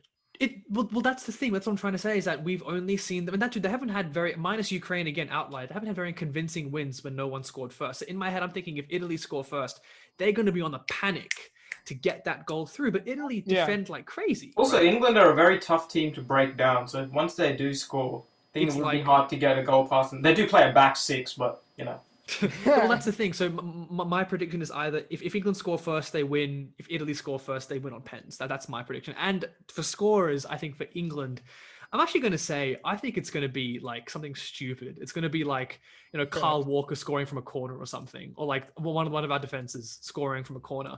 I think it's going to be sorry. I don't think Kyle Walker ever goes up for corners because he's always Slabhead. He'll be Well, slabhead. no. I'm just saying, like for example, like someone who you wouldn't expect. I think that's what it's going to be because I don't think Gareth Southgate. Yeah. Gareth Southgate's going to sum himself on. But no, my prediction is that it's going to be a very unconventional final. We're going to see a lot of. I think there's going to be a lot of controversy throughout the final. But if Kane scores, I think he'll equal the Golden Boot. Yeah, he will. Ooh, interesting. But yes, I can't believe that. Anywho, let's move on. So we've got our predictions. Let's just jump real quick away from the Euro for a second. Who here watched the Copa America semi-finals? I know I did. Anybody else? Yeah, watch the Argentina game. That was quite an interesting game as well. That one was. Chaos. So, first things first, I think we've got to address the elephant in the room. Messi reaching a final with Argentina at the age of what, 30, 34, 35? How old is he now? He's 34, isn't he? 34, right? I feel like this is probably one of the very last times he will get a chance to win for the first time a major tournament with Argentina. I really look personally for me, even though I am between the Messi Ronaldo debate, I'm a massive Ronaldo fan. I think the way Messi plays and the way he's impacted football, it would be a very nice thing to see him winning an international tournament. Ronaldo's on obviously with Portugal last Euros we had. That's the one thing Messi doesn't have to his name is an international tournament. And Argentina have an extremely talented squad, right? I want to get your thoughts just quickly. I know Shomik's not here, but when he comes back, we'll ask him as well. Do you think that, we talked about the golden generation for England. We said that team had, a stack of, potential, Ballon d'Or winners there. There was plenty of amazing talent in that team. Seeing Argentina's team, you have Messi, you have Di Maria, you've got Dybala, you had Aguero in the past. Why do you think it is that a team that has such amazing talent individually, again, just does not make it, to finals very often? What's your... Yes, Luca, please take us away. I think the reason is and I'm personally with you on the Ronaldo debate. My brother's a massive Messi fan, but I think that it's because of the mentality of Messi. And I think that he is part of the problem why Argentina haven't done it. Is that he is not... Ronaldo is just a winner. That guy is insane. He just wants to win everything. If I would say who would I take in my team, I'd take Ronaldo because he wants it so much. And I think Messi is just a God-given footballer. He's just got the ability of the gods to play. But definitely. He doesn't have the winning mentality, and he can't... Ronaldo can drag it. You could put Ronaldo in a crap team and he would drag them and he would make players better. It's like the Michael Jordan effect as well. I don't know if you've seen yes. He made players better. He made and I don't think Messi has that effect on a team. No, Messi for sure. doesn't want to make other players better or make them want to work harder. He just wants to do it all himself. And I think that was the problem with Messi and Argentina because, like you said, they've had good squads and they've never won anything, even a Copa America. And there's no competition in Copa America. Minus Brazil. No one to beat Brazil, that's it. And even Brazil, over the last 10 years have not been that great. So I think it comes down to basically mentality rather than... And Messi is the talisman of Argentina, but he's not... I don't think Messi's a good captain. He's a captain that leads by example with how good he is. But... He almost lacks that competitive nature almost to that desire to really win it. I think when you compare to Ronaldo, I guess that brings me football into... is a team sport. If Messi was a tennis player, he'd be the best tennis player that ever lived. He arguably is the best football player that's ever lived. But football is a team sport, and one player can't win a tournament. Absolutely. That's one of the reasons why Argentina don't succeed. I feel is they have too much of a reliance on Messi. I don't know. Like, I swear, whenever Messi plays, it feels like the onus is on him to sort of create everything. Well, that's the thing. In a team where you, for example, from a country where you have players like Dybala, Di Maria, Aguero, and now obviously with talents like Tagliafico as well, Messi, right, Martinez, and both Martinez striker and goalkeeper. Don't say that name. It gives me PTSD. But I know you're absolutely right. I think that sort of is a good segue into what I want to get guys' thoughts on as well. Is seeing Argentina make a final is quite a big thing, especially given what we've just discussed. How their reliance on Messi and I guess that lack of almost a desire to win comparative to like the likes of Ronaldo and such. When you look at Brazil, you see players like Neymar, Edison, Fred, right? Of course, Fred. How can we forget, right? Gabriel Jesus, who unfortunately now obviously has a red card. But you see a team that is extremely full of talent, but they've also played pretty well, right? Do you think that how Argentina have been playing, I suppose, do you think they really have an edge to win this against Brazil? Brazil are the favorites. I'd love to see Argentina win, but I want to get your guys' thoughts on this final. Do you think Argentina can do it? I don't It's see them definitely not winning. the Brazil team of old. They've got Richarlison up front. Well, I mean, it's because think- Jesus is red carded as well, right? Otherwise, he that's would be true. starting, right? And I think when you compare both squads from a what do you call it? I guess a pay-per-view. Yeah, a pay-per-view, right? On paper, Brazil is in it to win it because they have a massive amount of talent. But for them, I think. You think? I think they're fairly mad. I think Argentina's. I think Argentina have a bit more talent. Ahead on paper because you got but Messi. That's like plus Name their 2 centre or backs. 3 Max. players. Name Argentina's centre backs. Yeah, Otamendi and bloody DePaul. Yeah. What on paper? The How are ball. we even discussing that? The Sorry? moment you have Otamendi in your starting 11, it should not be considered. Wait, Sean, what are you saying? Brazil, Shomik, yeah. Brazil have a way better squad than No, but that's what I'm trying to say is that Brazil on paper should be winning, but I feel almost as if here there's it's like City in that Champions League final. Chelsea had their loss, it would have sucked, but they've got a UCL to their name, right? They've won it before. That team has won it before. I think when it comes to Argentina, when you look at Messi, when you look at the kind of status he has, for him to win it with his team at the age of 34, probably went just like one more international tournament and he retires from international football. I mean, he's retired once and came back in. If they lose this, he's not going to want to come back. I think there's a lot riding on this team. I mean, I don't see Messi retiring a year before the World Cup. Sorry. Well, no, that's what I'm saying. So he has one more international tournament in him, the World Cup. If they don't win that, he's out. And I know after that, he's going to be retiring. Same probably with Ronaldo too.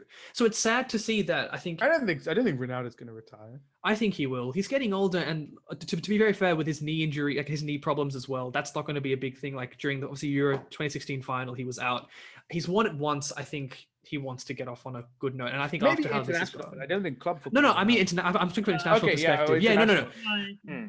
Club football, he'll stay. Real quick, correct me if I'm wrong, guys. I actually don't know much about Copa America football, but didn't I? Actually, can I say one thing? Why do you say Copa America? Isn't it Copa. I don't know what these guys are about. So, I mean, look, it's Aussie, isn't it? That's what it is. Copa America.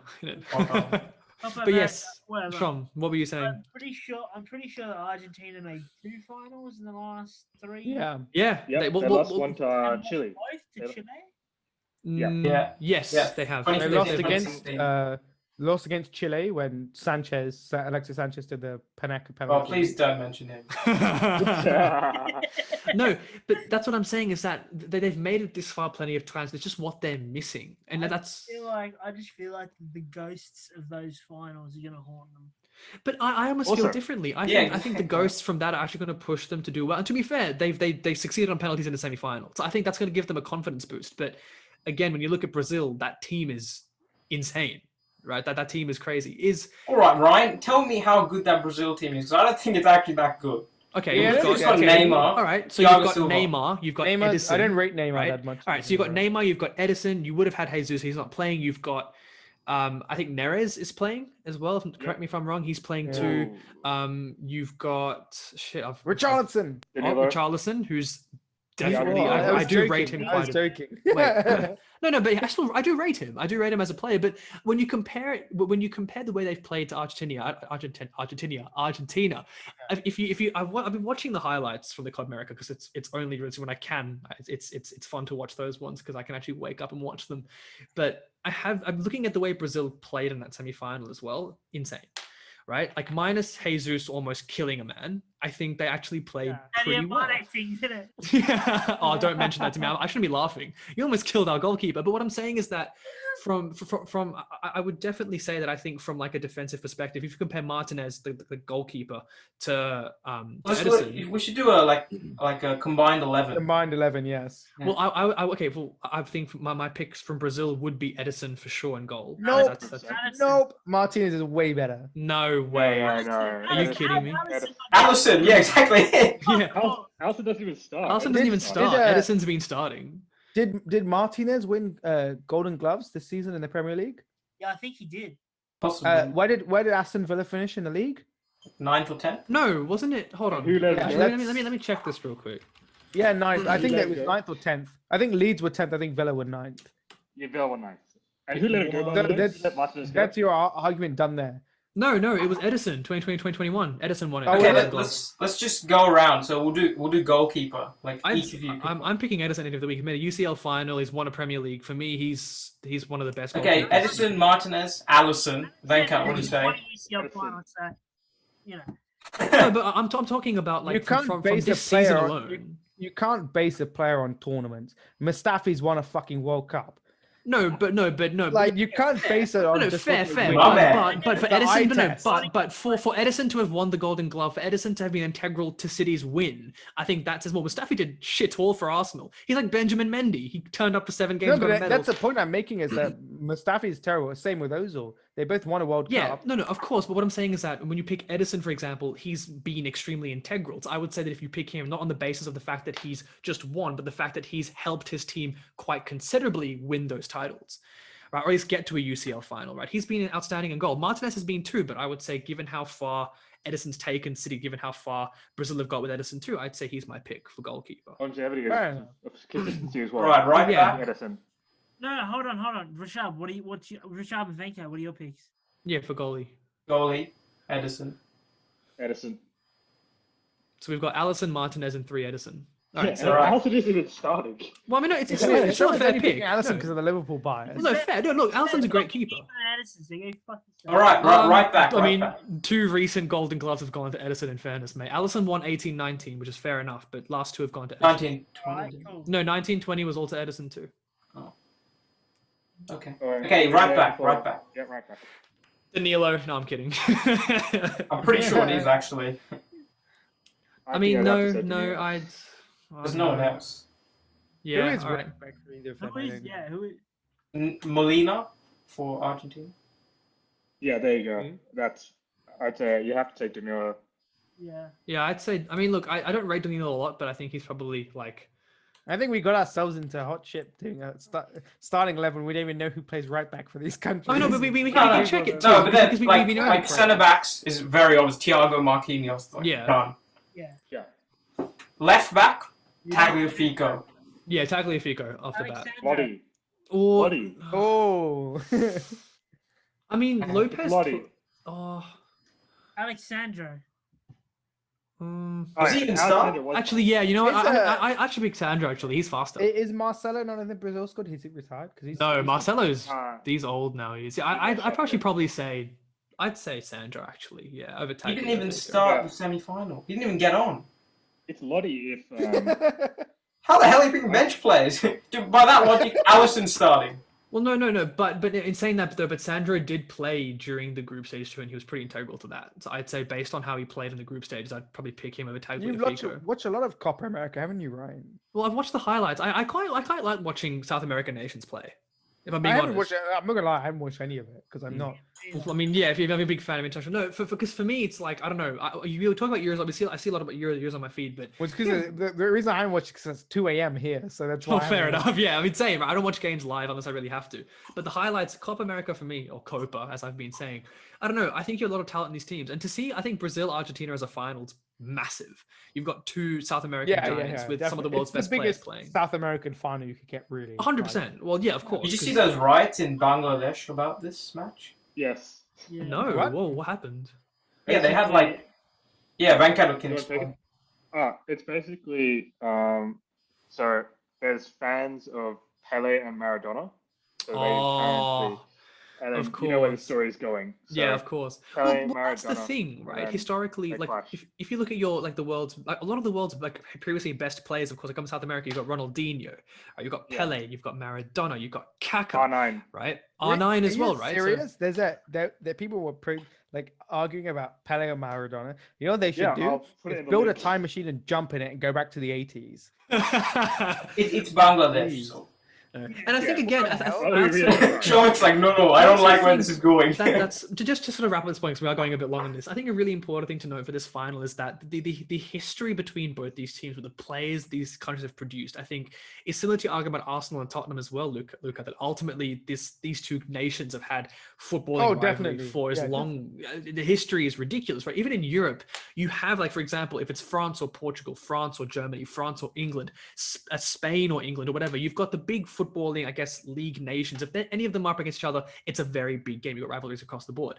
When it comes to South America, this is the final you want to see, right? You want to see Messi against Neymar. You want to see Pele against Maradona, which is why I feel that this is actually going to be, I think this final has more weighing on it in terms of rivalry than Italy-England does, right? Personally. Definitely. But I would still say that ultimately, obviously, England is a better quality final though. well, I was going to say Wait, again. really? I don't know. I would say they're on par. Better quality of players, maybe, but not like in terms of maybe overall play. Yeah, of course, I want to watch Calvin Phillips over Neymar and Messi. Yeah, exactly. You guys, No, what I do want to say though is that in the Copa America is that you see Brazil Argentina, no doubt, is a wonderful game and it has so much history, footballing history. And as a Liverpool fan and an Arsenal fan for La Liga, history is very football heritage. history is super important to us. But I've got to say here, do you really think that Brazil and Argentina could beat any of the good teams in Europe? I don't think so. The last, I mean, Really? I if think they you probably put it to a could. World Cup, last they could. 2018 semi-finalists was Croatia, England, France, and Germany. Sorry, France and Belgium. All I would say that they've dropped off. Like dropped if you go to No, jump on your they time machine and go definitely back have. to the noughties, you know, It's- like the it's- Brazil team from there. No, I better quality. I still feel. I don't know. It depends what you do put term quality on. The quality of players, you still have extremely good players in both these squads. But I think again, it's like I don't know. For Argentina, it's Messi winning an international tournament. For England, it's them winning one after 55 years, right? Yeah, So I well, think, maybe it's going to be the year where Argentina, who don't win anything, and England, who don't win anything, both win. Well, that's the thing, right? And I think this final again, like the quality of players, I would still say. Look at Brazil's team. You got Jesus, Neymar, Fred. Fred. You've got Fabinho. You've got Silva. You've got Fabinho. No, hear me out. You've got Fabinho. You've got Silva. You've got Militao, Sandro, Danilo, all who have played for major clubs. I would still say that. And Edison, how could I forget? And even with Argentina, you've got Di Maria. You've got Messi. Oh, please don't. No. Right? No Di Maria. No Sanchez. The list goes on and on. Again, it just comes down to that. Like again, the manager, right? How the tactics are played out. But I think if you chuck these players, let's say, into a World Cup, and you gave them, let's say, if the managers were a control variable, they were equal. I would say that these two teams could easily contend for a top four spot in the World Cup, easily, right? So again, I still think this final is still as important as the Euro one. Just look at Argentina's like attacking depth. They got Messi. They got Lautaro Martinez. Yeah. They got the Snake, obviously. He who shall not be named. They got Paulo Dybala, and they got Yeah. someone else. That's pretty good. I don't think I'm quite sad. Oh, Aguero. Yeah. Has Aguero played much? I don't think not as much. Not as I much. think as he should, Lautaro that's the thing, Martinez yeah, I've been watching the highlights, They but had to wheelchair him out to the pitch. I love unfortunately. Aguero. But, No, Luca. Ryan loves Aguero. No, yeah, I love okay. Aguero as well. I think Aguero Arguably one is of the best Premier League strikers ever. 100%. I think Not better than I Henry. would say He I would never say won a after, Golden Boot, and I think that's the most Aguero. amazing. Yeah, Of course he has. No, he hasn't. no, he hasn't. I swear Aguero's won one. He hasn't. No way. Hasn't. No, I don't think he hasn't. He never won a Golden Boot. No, honestly, and that's That's the how thing. close is But he? somehow, Danish friends has won a Golden Boot, but Aguero hasn't. Wow. Somehow, Sadio Mane. I think Aguero's come close a lot of the time. Yeah, probably like- and Yeah, he's but become like that's second. the Yeah. thing that's been more valuable to him as a Premier League striker is that he had seasons where, City won the league with with Liverpool and Suarez. Sorry, Shom, to bring that up, but that season, Suarez won the Golden Boot. So every single year that Aguero has fired, he's come just short of winning the Golden Boot, and I think his injuries have killed him a lot. But I personally rate Aguero so much as I would say that I think if you take English strikers out, I would definitely say that he comes in the top 3. I'm going to say probably Henry first. I'd say Suarez second, Aguero third in terms of imports and strikers. Really, you think Aguero over Suarez? Well, Suarez has a Golden Boot. Ryan, as a diehard Liverpool fan, Aguero over Suarez. No, but look, if we're going off, the reason why I say that is because Aguero is levels above Henry. He's not levels above Henry, but thing is, Henry wasn't a striker. As a Premier League striker, Aguero is levels above Henry. But like, I don't know. There's an Arsenal fan saying that. I'll give you the reason why. It's because I would actually say that the reason I put Henry above is because, again, he's cited by so many critics as like the one of the best strikers of all time, that too in the Premier League. But I think with the Invincibles and then the way he's played and the way he played, I guess, across for Arsenal, I would actually say that team was sick as well. But I would argue. I think the most impressive thing about Henry is that, everyone goes on about Mesut Ozil and his assist stats and the record that he almost broke for Henry. But Henry did 20 goals and 20 assists in a season. But that's the thing. For me, he was a more complete player. Whereas the thing is, Henry wasn't a striker. He was a winger. He played out from the wide and he created goals and he scored goals. Whereas Aguero is just a stone cold finisher. You give that guy. But I would say that I think Henry and Suarez, to an extent, from a technical standpoint, are much more. Well, what's the right word? I think they're more technically capable. You don't see Aguero doing. Aguero's not technically. No, he's more clinical. But I think if you're looking at a striker, look, I that's the thing, right? Aguero for me, he's still my favorite player of all time, and he always will be. But I would say, given I guess the way Henry beautified football, right? The way that Suarez could score from practically anywhere. I think when you look at the completeness of those 3 footballers, unfortunately for me, Aguero is not that much better among. No, you can't be picking the best striker based on Golden Boots. Then by that logic, Kane's better than not by Golden Boots. I'm not by Golden Boots by completeness. I would still say that Aguero, for example, Aguero is levels above Suarez, mate. Aguero is levels. I don't know. I've seen highlights of Suarez. If you were to ask me who I would take now, at their same age, at the age they're playing at, I would take Suarez mainly because he can still play. Aguero is done as a footballer. His injuries have killed him. That doesn't take. Not just yet. Watch him at Barca. You never know. That's literally the. Bro, they can't even register. Barca sold Suarez because he was too old. He goes and wins La Liga, and then they go and sign Aguero. I think they're the same age as well. It's literally so stupid.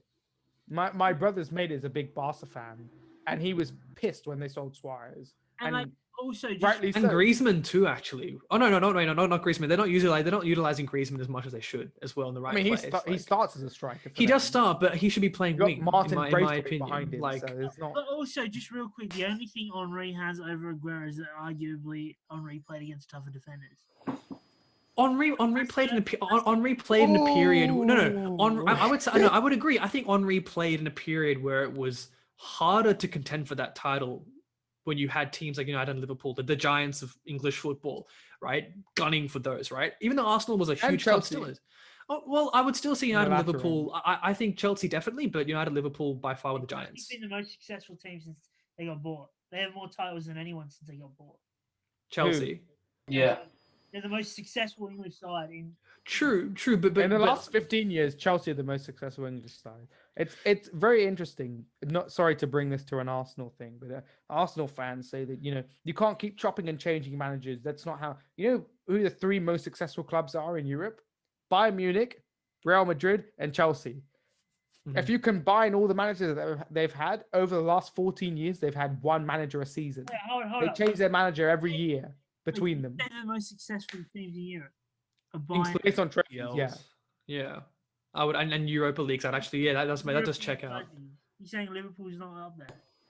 I thought you said total. You've won a Champions League and a Premier League. In the last 15 years. Oh, you're saying last 15, right? Sorry. Yeah. In the last 15 years, it's Oh, I thought you said like overall, and I was like, No.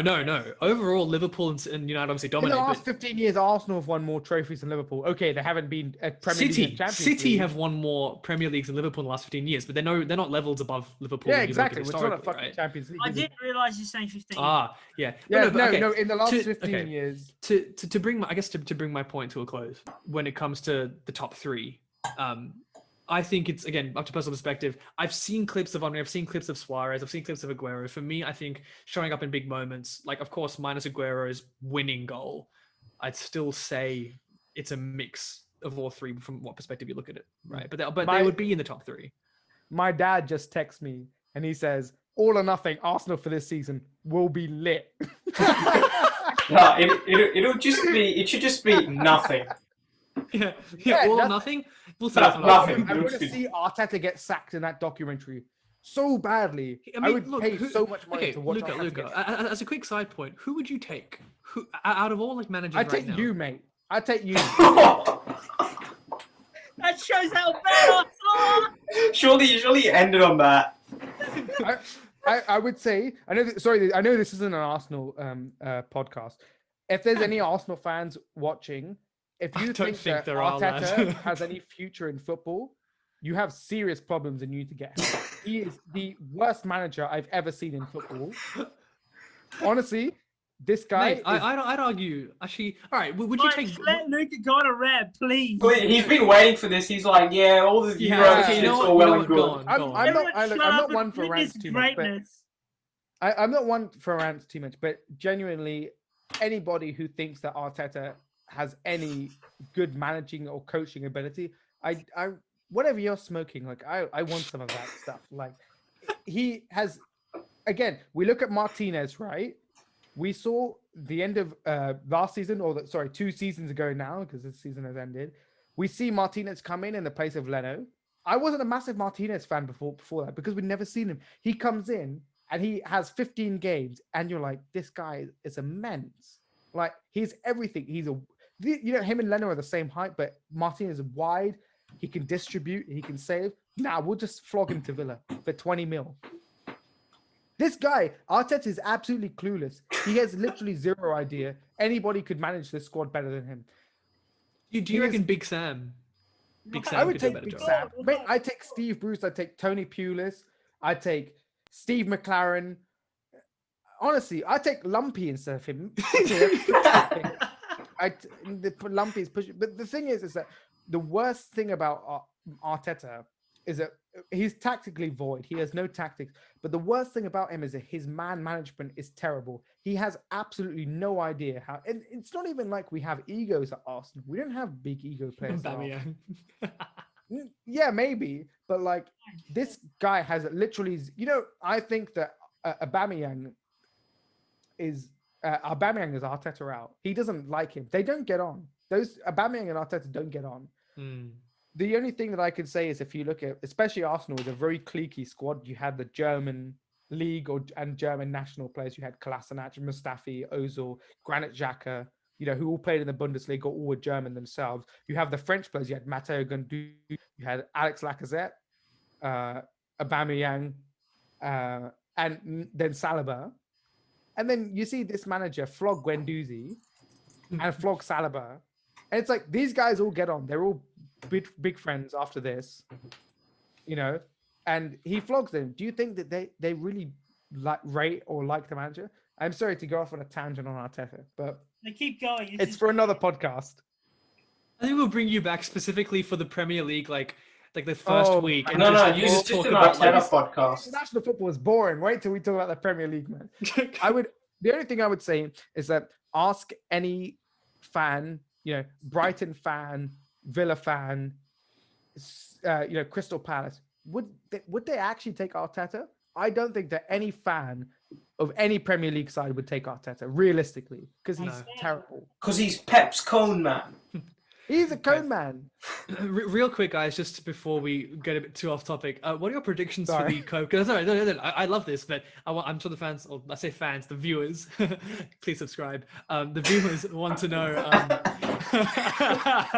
That sounds so desperate. Just clip that. Holy shit! Shameless plug, man. Shameless plug. No, but I genuinely want to know what you guys reckon about this Copa America That final. sounds like the Oliver Twist of YouTube. Just want some more. More, please. But honestly, what's your prediction? I'll start off. I think honestly, I'm hoping. I think it's going to be 1-0 Argentina. That's my prediction. I think 2-1 Argentina after extra time. Ooh, okay. Venkat, what do you reckon? You're muted, lad. Oh no. Yeah, Okay, Shomik, prediction. prediction. 3-0 Brazil. Let's go. 3-0 Brazil. Great hat trick. Yeah, hat trick by Danilo. Hello. Yes. Hello, yes, hello. we can hear you. All What right. the hell? I was muted the entire time. No. We Alright. just now. then. Just there. We could hear you beforehand. But no, Venkat, what's your That would be prediction for so the- mean if we didn't tell you the whole time. Anyway, Ryan, I have a question for you. Yes. Obviously, Otamendi plays for Argentina. As a fan of Otamendi, I assume, Yes. do you feel confident having Otamendi in a line? I love how when in like there's Yeah, all these it's big games and okay, Venkat you know just what? goes one person, Frank de Boer, All right. Otamendi. Venkat. I know where the game's lost in one, bro. I pose you a counter question for that. Obviously, being a United fan, Fred's playing midfield. Do you feel comfortable? that Yeah, bro, he's can playing hold next to midfield? Casemiro. Yeah, I mean, he's that's fine. fair enough. No, I actually genuinely It's not McTominay. look. I think Otamendi's still got a little bit in him. He's not a bad defender. He's very on and off. He's not very consistent. But look, this tournament he's not been that bad. And so I'd say as someone who's seen him play at City and he's definitely started for us a numerous amounts of times. I don't think you could find currently maybe a defender to replace him with in a final. So I feel confident. We'll see how the final goes. Anything can happen, but I think he'll do the job. And Luca, wrapping us up for this segment. Venkat, prediction. Oh yeah, Venkat. Sorry, your prediction. Sorry. I'm gonna predict heartbreaker Argentina 1-0. So, Oh, that's gonna hurt so 1-0. much. All right, and Luca to top us I'll all refer off. you to my name. I don't really give a shit. Not gonna lie, I don't really care. I think that because I predicted England to win, I think that it's going to be a year where the teams that never win anything will win. I'd say maybe 1-0 Argentina, maybe penalties because they've got Martinez in goal and he's just the superior keeper. And again, one point is that he made 3 saves in that shootout, and that's the most saves a keeper's ever made in the Copa America. That's a stat for you. That's fair enough. Ooh, That's stats. fair enough. Fair, very, very fair. Wow. He's Yeah, outstatted you. I think that the teams that never win anything this year are both going to win something. Does that mean In Arsenal? Like before Man City. Argentina and Man England City. both lose. Does that mean Yeah, Arsenal well, win you know. a Premier League title, Luca? Sorry, Does that mean Arsenal's going to win a Premier League title? is that a serious question? Hey, look, maybe this I time have around more you'll chance of getting contend for the Europa relegated than League. making top 4. Dude, Luca, I'd love to get you in the Arsenal dressing room, just with Oh, a bat. Just- There is no Bet. passion. Like- There is no. I'd rip some of these, but if Becky B and Granit Xhaka are still in the dressing room, Becky B. I guess that's it from Ryan, Shomik, Vrushabh, and our special guest Luca. We hope to get Luca back for a special Arteta rant. Ooh. you're not getting Absolutely. rid of me. That's it. He's got the Zoom link. Yeah, I know. I know their accounts. Yeah, hopefully we'll get Luca back. Obviously, we want to hear more. We want to make sure that all the transfers are done. Let us know in the Um, comments if you want Luca to come back.